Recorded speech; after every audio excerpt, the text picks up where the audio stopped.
it is almost impossible to exist in the modern world without seeing it. I mean, it is everywhere. Well, It's on the back of the United States $1 bill. It's in music videos by, everyone from Jay-Z to Madonna. It's the punchline of about 1,000 different internet memes. Right. I'm talking, of course, about the eye in the pyramid, the all-seeing eye. The symbol that supposedly proves there is a shadowy elite running the world from behind a curtain. Exactly. The Illuminati. It is the grandfather of all conspiracy theories. It's the glue that binds together everything else. UFOs, the assassination of JFK, the fake moon landing, you name it. Pop culture is absolutely obsessed with it. Yeah. But here's the thing that always blows my mind, and this is the reason we are doing this deep dive today. If you actually peel back the layers of Dan Brown novels and Reddit threads and centuries of accumulated myth, you don't find a lizard person. No. You don't find a demon. You don't even find a billionaire banking clan. No. You find a frustrated law professor. A boring academic law professor from Bavaria. Well, I wouldn't call him boring. I'd say he was difficult. He was brilliant. He was obsessive. He was definitely dramatic. But yes, he was a mortal man. Right. So today, we are going on a mission.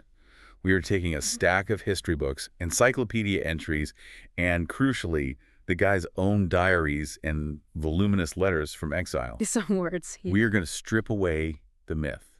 We are going to meet the actual man behind the curtain, Johann Adam Weishaupt. And it really is a fascinating story. If you ignore the conspiracy theories for a moment, what you are left with is a tragedy. A tragedy? How so? It's a story about the Enlightenment, about the suppression of the Jesuits, and about the absolute paradox of trying to force people to be free. Forcing people to be free. I love that phrasing. We're going to unpack that paradox because it seems to be the fatal flaw in his whole operation. It really is. But first, let's orient ourselves. We aren't looking at YouTube videos for this. We aren't doing the tinfoil hat thing. No, we are sticking to the record. We have entries from the Catholic Encyclopedia from 1910, which gives us a very specific, somewhat hostile, but historically grounded view. Okay. We have Collier's Encyclopedia. We have modern assessments by historians like Dr. Wolfgang Riedel. And perhaps most importantly, we have the writings of Weishaupt himself, the books he wrote while he was in exile, desperately trying to explain what he was actually trying to do. So let's set the scene. Who is this guy? Because if you ask most people on the street, they think the Illuminati has been around since the pharaohs of Egypt. Or Atlantis, right. Or Atlantis. Which is part of the myth that Weishaupt actually helped cultivate in a weird way by using ancient symbolism. But the reality is much more grounded in a specific time and place. Johann Adam Weishaupt was born on February 6, 1748. 1748. So we are talking mid-18th century, the era of powdered wigs, absolute monarchs, and the brewing storms of revolution. Exactly. He was born in Ingolstadt, which is in the electorate of Bavaria. Now, to understand the context here, you have to understand that Bavaria at this time was not the beer-drinking, fun-loving place we picture today during Oktoberfest. Oh. No, it was deeply, deeply conservative and heavily dominated by the Catholic Church. So, not exactly a breeding ground for radical free thought. Not at all. And to understand Weishaupt, we have to look at his childhood, because it was marked by tragedy very early on. His father died when he was young, right? Yes. His father was Johann Georg Weishaupt. He died in 1753. Adam was only 5 years old. 5 years old. That is a formative age to lose a parent. You're just barely becoming a person, and your main anchor is gone. It is. But what happened next is really the key to his entire intellectual development. After his father passed, Adam came under the tutelage of his godfather. Okay. And his godfather wasn't just some random uncle. This was Johann Adam von Ingolstadt. Ingolstadt. I've seen that name in the research. He was a big deal in Bavaria. A huge deal. Like Weishaupt's father, Ingolstadt was a professor of law at the University of Ingolstadt. But more importantly, philosophically, Ingolstadt was a major proponent of the Enlightenment, specifically the philosophy of a man named Christian Wolff. Okay, let's pause there and unpack rationalism and Christian Wolff for a second. Because today we use the word rational just to mean thinking clearly or being sensible. Like, be rational, don't buy that jet ski. Right. But in the 1700s, rationalism was a hardcore ideology, wasn't it? It was. It was a comprehensive belief system. Christian Wolff and his followers believed that reasoning human logic was the supreme authority of the universe. Not the church. Not tradition, not the church, not superstition, and not even divine revelation in the traditional sense. They believed that if you could think it through logically, using a mathematical style of deduction, that was the truth. So it's almost like treating morality in society like a geometry problem. If A equals B and B equals C, then A must equal C, regardless of what the Pope says. Precisely. It was about order, logic, and the power of the human mind to figure everything out. So young Adam Weishaupt is growing up in this house with his godfather, where reason is king. Wow. He's surrounded by books, by these high-minded ideals of logic and order. But, and here is the first massive irony of his life, where does he go to school? This is the part that feels like a movie script. Mm. He began his formal education at age 7 at a Jesuit school. A Jesuit school. So the future founder of the Illuminati, who was famous for wanting to overthrow the church's influence, was educated by the Society of Jesus. You cannot overstate how important this is. Yeah. You can't understand the Illuminati without understanding the Jesuits. That's right. The Jesuits were the intellectual shock troops of the Vatican. They were the masters of organization, they had a strict hierarchy, they had rigorous educational methods, and they had a global network. They were incredibly effective at what they did. So Weishaupt is sitting in these classrooms, probably rolling his eyes at the theology, hating the religious dogma. But loving the system. He absorbed their methods. He saw how effective they were at molding minds. He saw how a small group of disciplined, educated men could influence kings and reshape societies. He looked at their hierarchy and thought, the content is wrong, but the container is perfect. It's almost like Batman training with the League of Shadows. He learns the techniques of the enemy so he can use them against them later. That is a surprisingly accurate analogy. He hated what they taught, but he respected how they taught it. And he was brilliant. We have to give him that. He enrolled at the University of Ingolstadt and graduated in 1768. Let me do the math. Born in 48, graduated in 68. He earned a doctorate of law at age 20. 20 years old. I was still trying to figure out how to navigate the dorm cafeteria at 20. He has a PhD in law. And his rise didn't stop there. By 1772, at age 24, he was already a professor of law. He was a prodigy. But he was also arrogant, difficult, and surrounded by enemies because of his radical rationalist views. I can imagine. But then, in 1773, a massive geopolitical event happens that changes his life forever. This is the suppression of the Jesuits. Yes. Pope Clement IV issued a decree suppressing the Society of Jesus. He effectively banned the order. That must have been an earthquake in the academic world. It was a vacuum. The Jesuits had dominated education in Catholic Europe for nearly 2 centuries. Suddenly, they're gone.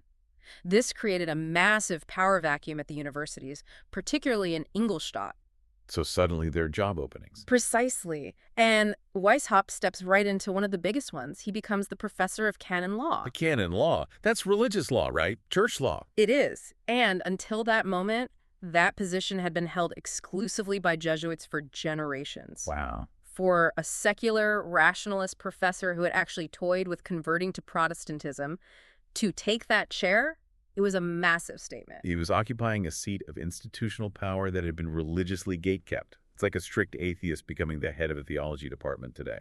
And he didn't handle it quietly. He used the position to push his rationalist agenda. He felt he was constantly under attack by the crypto-Jesuits, the former Jesuits who were still hanging around the university trying to sabotage him. This paranoia and combativeness fueled his desire for a counterforce. So he's in his mid-20s. He's brilliant. He's arrogant. He's holding a powerful position. And he's looking around at the world and thinking, I can fix this. That's the mindset. And in 1775, he gets another piece of the puzzle. He is introduced to the empirical philosophy of a man named Johann Georg Heinrich Feder from the University of Göttingen. Why is Feder important? I haven't heard much about him. Feder is important because he helps solidify Weishaupt's opposition to another rising philosophical star, Immanuel Kant. Ah, Kant. The heavy hitter. The critique of pure reason. The heavyweight champion. Now, we're getting into the weeds of philosophy here, but it's crucial. Let's do it. Kant was all about idealism. The idea that our mind shapes reality, and that there are limits to what we can know. Feder and Weishaupt were empiricists. They hated Kant's abstract, cloudy thinking. They wanted practical, tangible control of society. They didn't want to just think about the world, they wanted to engineer it. Exactly. And this opposition to Kant explains the weird authoritarian streak in the Illuminati we will see later. Kant was all about dare to know, think for yourself. Weishaupt, as we will see, was more about think what I tell you to think, because I'm right. Okay, so the stage is set. We've got the motive. fight the religious conservatives. We've got the opportunity, the Jesuit vacuum. Let's talk about the birth of the order. This is the moment conspiracy theorists dream about. May 1st, 1776. A date that lives in infamy. But the motivation wasn't, let's worship the devil. Weishaupt actually wrote about why he started it. He said, at a time, however, when there was no end of making game of and abusing secret societies, I plan to make use of this human foible for a real and worthy goal. Human foible. That is such a cynical way to put it. He's basically saying, look, people are obsessed with secrets and mystery. They love secret clubs, so I'm going to trick them. Exactly. He's hacking human psychology. He recognized that if he just gave a lecture on rationalism, people would fall asleep. But if he said, I have a secret that only the initiated can know, people would break down the door to get in. It's marketing. It is. He says in his writings, I wish to do what the heads of the ecclesiastical and secular authorities ought to have done by virtue of their offices. He's saying the government and the church are failing to make people good. They are failing to create a society. So I, Adam Weishaupt, am going to do it for them. Yes. He founded it in the electorate of Bavaria. The original name wasn't actually the Illuminati. He first toyed with the name Perfectibilists. Perfectibilists. It sounds like a modern self-help group. Join the Perfectibilists and get your best life now. It does. It implies that human nature isn't fixed, that it can be perfected. But they settled on Illuminati pretty quickly. It comes from the Latin Illuminatus. Meaning enlightened. Enlightened ones. And within the order, they didn't use their real names. This was part of the game and the security. They used classical names. Weishaupt chose the name Brother Spartacus. Spartacus, the leader of the Roman slave revolt. That is not a subtle choice. It's not subtle at all. It tells you exactly what he thought he was doing. He saw humanity as enslaved by superstition, enslaved by corrupt governments, enslaved by the church. And he, Spartacus, was going to lead the rebellion to break those chains. But unlike the real Spartacus, he wasn't handing out swords. He was handing out reading lists. Correct. But the reading lists were designed to be just as dangerous as swords in the long run. He believed that ideas were weapons. So what was the actual objective? Because depending on who you ask, you get different answers. It varies. If you look at the Catholic Encyclopedia from 1910, they note that the order wasn't democratic internally. It was actually quite a dictatorship. But its goal was to promote equality and freedom throughout society. So a dictatorship to create democracy. That sounds familiar in history, and it usually ends badly. That is the core contradiction we will keep coming back to. Collier's encyclopedia puts it a bit more bluntly. The aim was to combat religion and foster rationalism in its place. And liberate humans from religious bondage. Right. The general consensus among historians is that the vision was to perfect human nature. They wanted to undermine what they saw as corrupted governments and create a new world order, not of lizards, but of reason. They wanted a society where men governed themselves through reason, making kings and priests obsolete. Okay, so how do you do that? You don't just put up flyers in the town square saying, join my revolution to overthrow the church. No, especially not in Bavaria in 1776. That would get you arrested, imprisoned, or worse immediately. So Weishaupt designed a structure that was incredibly sophisticated. It wasn't just a philosophy club. It was, as the sources describe it, an elaborate network of spies and counter-spies. Spies and counter-spies. This is where it starts to sound less like a university faculty meeting and more like the CIA. It was. Weishaupt adopted a cell structure. This is something we see in modern espionage or even terrorist organizations, but Weishaupt was pioneering it here. Explain the cell structure for us. How did it work for the average member? Basically, you have a small group of initiates, a cell. They report to a superior. But here's the kicker. They don't know who their superior reports to. They don't know the identity of the people above their immediate handler. So if you get caught, you can't rat out the whole organization because you literally don't know who runs it. Exactly. It compartmentalizes information. It protects the unknown superiors at the top. And Weishaupt instituted a system called the quibus licet. Quibus licet. To whom it is permitted. Yes. It was a reporting system. Members were expected to keep detailed diaries about themselves, their thoughts, their sins, but also about the people around them. They were spying on each other. They were spying on each other. These reports traveled up the chain of command, but the feedback only came down from these invisible superiors. That sounds incredibly paranoid. You're joining a club to be free, but you're being surveilled constantly. Weishaupt argued it was for their moral development. He needed to know their true character to help them perfect themselves. But in reality, it gave him immense leverage and control over his members. And Weishaupt needed recruits. He couldn't just recruit students forever. So where did he go? He went to the place where men who liked secrets, rituals, and networking were already hanging out, the Freemasons. This is a crucial distinction, right? Mm-hmm. Because people often confuse the Illuminati and the Freemasons. They think they are the same thing. They are not. They are totally different organizations. Freemasonry is a fraternity with a focus on moral instruction and brotherhood. It's vast and generally not political. Right. But in 1777, Weishaupt was initiated into a Masonic lodge in Munich called Theodor zum Guten Rat. But he didn't join because he wanted to be a regular Mason. He joined to infiltrate it. He was headhunting. He was. He looked at Freemasonry and thought, these guys have the organization, they have the lodges, they have the wealthy members, but they lack the true knowledge. He considered his system to be pure Masonry. Oh. So he used their lodges as a recruiting ground. He would find the smartest, most promising Masons, the ones who seemed bored with the standard rituals, and whisper, hey, this is kid stuff. You want to see the real light? That is incredibly manipulative. It was brilliant. It gave him access to a pre-vetted pool of candidates. And he had help, right? He wasn't doing this all alone. Right, he had a partner eventually. Yes, and honestly, the Illuminati might have stayed a tiny local club if not for a man named Adolf Freiherr Nigg. Nigg. He was a nobleman. Yes, a baron. Very well-connected, charming, and a master organizer. He joined forces with Weishaupt around 1780. Nigg is the one who really built out the structure, the degrees, the rituals, the costumes. He made it appealing to the nobility. So Weishaupt is the brains, the grumpy ideologue, and Nigg is the operations guy, the salesman. Precisely. Together, they expanded the secret organization significantly. They had members all over Germany, into France, Switzerland. We are talking about dukes, princes, intellectuals like Goethe and Herder were rumored to be involved or at least adjacent. And the goal was? The goal was a communal state with nature, freed of government, and organized religion. But this brings us back to that philosophical beef you mentioned earlier, the one with Immanuel Kant, because this is where the deep dive really gets deep. Why does a disagreement about philosophy matter for a secret society? It matters because it defines what enlightenment actually means. Immanuel Kant had this famous definition of enlightenment. He said, it is man's release from his self-incurred tutelage. Tutelage, meaning needing a babysitter. Basically.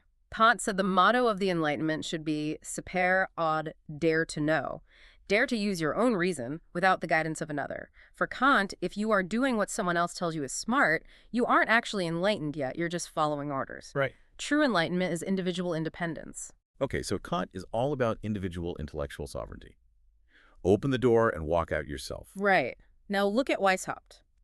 Weishaupt's order prescribed in great detail exactly what the members had to read. It told them exactly what they had to think about religion, about politics, about morality. So, you are free to think, as long as you think exactly what we tell you. That is the paradox. Dr. Wolfgang Riedel, a scholar on this, commented that Weishaupt's approach was a degradation and twisting of the Kantian principle. Riedel wrote that in the Illuminati, enlightenment takes place here, if it takes place at all, precisely under the direction of another, namely under that of the superiors. It's paternalistic. It's father knows best, but father is brother Spartacus. And that is the fatal flaw. You are trying to manufacture freedom through strict obedience. It's a contradiction that was bound to cause friction. I'll bet. And it did. Weishaupt and Nigg eventually had a massive falling out because Weishaupt couldn't stop micromanaging. Nigg basically said, you are a tyrant, and quit. And friction wasn't the only problem. This organization didn't last for hundreds of years. It didn't even last a decade, really. No. The downfall was rapid and brutal. We are talking about 1784. The order was founded in 1776. So we are looking at an 8-year run. What happened? Did they get too big? Too loud? A bit of both. Weishaupt's radical rationalism and his aggressive vocabulary started to clash with the very conservative environment of Bavaria. Remember, Bavaria was ruled by an elector, Karl Theodor. And Karl Theodor was not a fan of people trying to overthrow the church and state. Definitely not. There were rumors swirling. Former members who were disgruntled started leaking information. The Duchess Maria Anna of Bavaria was warned by a former Illuminatus that the order was dangerous. Oh, And then you have the famous story of the interception. the smoking gun. In 1784 and 1785, writings from the group were intercepted by the authorities. Some stories say a courier was struck by lightning and the papers were found on his body, but that's likely a myth. Probably, yeah. The reality is mundane police work and defectors handing over documents, but the content of those documents, that was the problem. What did they find? They found plans for invisible ink. They found recipes for poison, or at least medical abortifacients, which looked like poison to the authorities. They found essays mocking religion. They found the quibus licet reports spying on noble families. Oh, wow. It was interpreted correctly, to be honest, as seditious. So government steps in. The government of Karl Theodor banned the society in 1784. Oh. They didn't just say stop it, they made it illegal. In 1785, they issued a second edict explicitly naming the Illuminati and threatening severe punishment. And what happens to Weishaupt? Does he fight? Does he go down swinging like Spartacus? He runs. He lost his position at the University of Ingolstadt. Obviously, you can't be a professor of law when you are an enemy of the state. And he fled Bavaria in the dead of night to avoid persecution. And the order, the network of spies, the dukes and princes. It collapsed. The members dispersed. Some were arrested, some lost their jobs, but most just denied everything and went back to their lives. Just like that. As the sources say, it left behind no enduring traces of influence, not even on its own erstwhile members, who went on to develop in quite different directions. Ouch. So history says they broke up and everyone moved on. Pretty much. But while the organization died, the man was still alive, and he had a long life ahead of him. This is the part of the story no one talks about, the exile. Where does a banned Illuminati leader go? He went to Gotha. He received assistance from Duke Ernest II of Saxe-Gotha-Altenburg. The Duke was sympathetic to the Enlightenment, perhaps a bit amused by Weishaupt, and he gave him refuge. He gave him a pension and a place to live. And Weishaupt didn't just sit there gardening. He picked up his pen. He became obsessed with clearing his name. He spent the next 40 years, writing book after book explaining what he was trying to do. Just listen to some of these titles. We have a list here. A Complete History of the Persecutions of the Illuminati in Bavaria. Written in 1785, immediately after the ban. A Picture of Illuminism. 1786. An Apology for the Illuminati. Also, 1786. He was busy. An Improved System of Illuminism. A Brief Justification of My Intentions. You can hear the desperation in the titles. He is screaming into the void, saying, I wasn't trying to destroy the world. I was trying to improve it. You misunderstood me. It paints a picture of a man who is deeply misunderstood, or at least feels that way. He's watching his reputation turn into this monster, and he can't stop it. And that monster, the reputation, was being built by other people. While Weishaupt was sitting in Gotha writing his apologies, the world was deciding he was a villain. This brings us to the assessments of character, because there are two very different versions of Adam Weishaupt in history. Right. First, you have the human devil view. This was popularized by men like Augustin Birol and John Robison. He wrote Proofs of a Conspiracy, right? That's like the Bible of anti-Illuminati theory. It is. Robison was a Scottish physicist who was paranoid about the French Revolution. He published his book in 1797. He regarded Weishaupt as a human devil. He saw Weishaupt's mission as malevolent destructiveness. He's the one who claimed they caused the French Revolution. He did, which they didn't. They were already defunct. And Birol. Augustin Birol was a French Jesuit priest, so he had a personal axe to grind. He looked at Weishaupt's goals, equality, liberty, absolute independence, and he said, this isn't freedom, this is a dangerous substitute for rights and property. They saw anarchy. They saw the breakdown of all social order. They saw the end of civilization. And these are the guys who really fueled the conspiracy theories that persist today.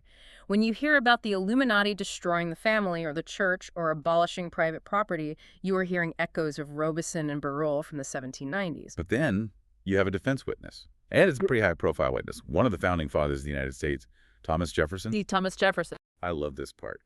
Jefferson actually read Birol's book. It was sent to him by a concerned clergyman. And he wrote a letter to James Madison about it in 1800. What did he say? He was not impressed by the conspiracy theories. He wrote that Birol's own parts of the book are perfectly the ravings of a bedlamite. A bedlamite. For those who don't know, Bedlam was a nickname for the Bethlehem Royal Hospital in London, a famous insane asylum. He was calling him a lunatic. Exactly. Jefferson had a totally different take on Weishaupt. He called Weishaupt an enthusiastic philanthropist. Oh, philanthropist. That is the word we usually associate with, like donating to libraries or hospitals, not secret societies. Jefferson believed that Weishaupt thought the intention of Jesus Christ was simply to reinstate natural religion and teach self-governance. Jefferson saw Weishaupt as someone who believed in the indefinite perfectibility of man. Okay. He thought Weishaupt was just naive, not evil.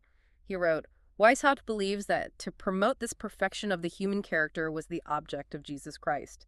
His intention was simply to reinstate natural religion. That is a fascinating distinction. Naive versus evil. Jefferson thinks Weishaupt was just a dreamer who got in over his head. And modern historians tend to lean closer to Jefferson, though with a critical eye. Author Tony Page has done a lot of work translating Weishaupt's writings. His assessment is that Weishaupt's plan was to educate followers in the highest levels of humanity and morality. The golden rule stuff. Yes, do unto others. Page argues that Weishaupt wanted his alumni to attain positions of power in education, in politics, so they could exert a benevolent and uplifting influence upon society. So infiltrate the government to make it nicer. Essentially. Page's verdict is that the project was utopian and naively optimistic. He admits Weishaupt was certainly not without flaws of character. All bad. He was arrogant, he was controlling, he was a bit of a tyrant to his subordinates. But Page insists that neither he nor his plan was evil or violent in and of themselves. Page calls it a deplorable and tragic irony. It really is. He writes, "It is one of the deplorable and tragic ironies of history that a man who tried to inculcate virtue, philanthropy, social justice, and morality has become one of the great hate figures of 21st century conspiracy thinking." That really lands, doesn't it? You try to save the world by teaching people to be virtuous, and 200 years later, people think you are a demon-worshipping overlord. It's the ultimate backfire. So let's look at how his story actually ends. Because it doesn't end in a bunker or a dungeon. It ends very quietly. It does. It ends in domestic quiet. Weishaupt had a family. He married Afra Sossenhofer back in 1773. And they had children. They did. After Afra died, he married Anna Maria. He was survived by several children: Nanette, Charlotte, Ernst, Karl, Edward, and Alfred. But there was tragedy there, too. Yes, his son Wilhelm died before him in 1802. That was a heavy blow. Weishaupt lived a long time. He died on November 18th, 1830. He was 82 years old. He outlived the Illuminati by nearly 50 years. He died in Gotha, still under the protection of the Duke's family. And where is he buried? Is it some secret pyramid? Is it an unmarked grave in the woods? No. He is buried next to his son Wilhelm at a Protestant cemetery, Friedhof II der Sophengemeinde, Berlin. Just a regular grave. And in those final years, he wasn't plotting world domination. What was he doing? He was writing about economics. Economics? Specifically, taxation. He wrote a book called Über das Besteuerungssystem, on the taxation system. That is incredibly dry. And books on philosophy. Die Leuchte des Diogenes Lamp. He lived the life of a relatively obscure academic. He watched from a distance as the French Revolution tore Europe apart, and he watched as people started blaming him for it, even though he was just sitting in Gotha writing about tax codes. That is the final irony. The man who wanted to overthrow the structure of the world ended up living a quiet, protected life under a duke, writing boring books about taxes. It's a very human ending to a very mythical story. So as we wrap up this deep dive, let's try to summarize the journey we've been on. We started with the young prodigy, the rationalist, who sees a broken world. He tries to fix it by building a machine, a secret society, that mimics the very structures he hates. He uses the Jesuits' discipline and the Masons' secrecy. He becomes Brother Spartacus. He builds a spy network. He tries to force-feed enlightenment to his followers. And it blows up in his face. The state crushes it. He flees, and he spends the rest of his life writing, "I didn't mean it like that," while the world turns him into a boogeyman. And today, he is a caricature. A cartoon villain. But the real Adam Weishaupt was much more complex. He was a man of the Enlightenment who didn't quite trust people to be enlightened on their own. And that leads us to the big question for our listeners today. Weishaupt wanted to use tools of control, spying, hierarchy, obedience to create freedom. He wanted to force people to be free. It raises the question, can you ever do that? Does the method always corrupt the goal? If you have to trick people into being good, are they actually good? Or do you just end up becoming the very thing you were fighting against? I think Weishaupt's life suggests the answer is yes. You become the monster you fight. Something to think about the next time you see that eye in the pyramid. It's not just a symbol of power. It's a symbol of a failed experiment in forced virtue. A tombstone for a bad idea. Exactly. Thanks for diving deep with us today. A pleasure as always. Keep questioning the narrative. We'll see you on the next Deep Dive.